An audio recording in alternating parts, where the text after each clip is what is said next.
Hi there, it's Jeff here.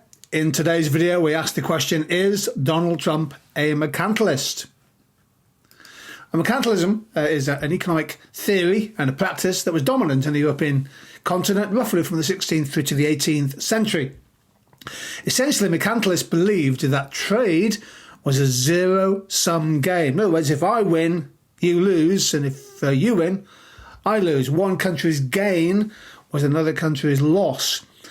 And nations' preeminent objective was to compete for a larger share of global trade by driving up the value of their exports. Now, Donald Trump is a mercantilist, essentially. For decades, he has believed in tariffs. And, of course, in the last week, the global trade order has been disrupted by Trump introducing a wide range of tariffs with a minimum 10% baseline on virtually the entire world, based on the idea that the United States has been taken advantage of. He chose slightly more colourful words, by trading partners and deindustrialised by relatively low-cost imports. So mercantilism, this word, is based on the idea that wealth and power are best served by maximising exports, by minimising imports, and by accumulating gold and silver as tangible symbols of national wealth. And this allows and encourages government intervention to protect domestic industries, from car manufacturing to textiles to pharmaceuticals, through protectionist measures, import tariffs, export subsidies, and other trade restrictions. So is Donald Trump a mercantilist? The answer is yes. Take a look at the US trade balance over the last 20 to 25 years. Obviously, it has grown substantially.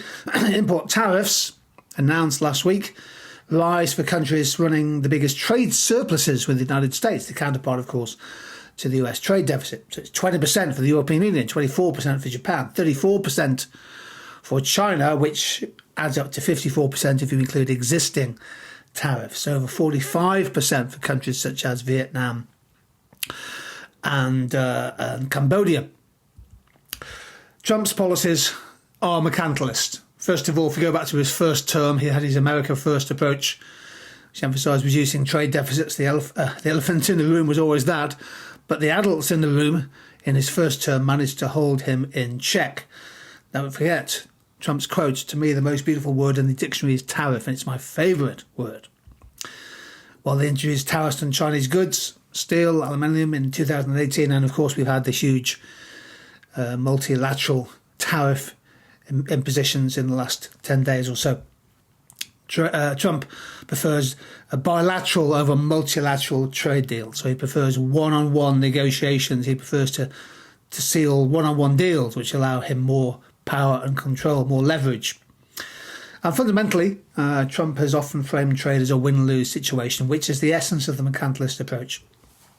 In contrast, modern economics, and this is agreed upon by economists from the left and the right, modern economics sees trade as a mutually beneficial win-win, a positive sum game, when trade is based fairly, equitably on specialisation and comparative advantage.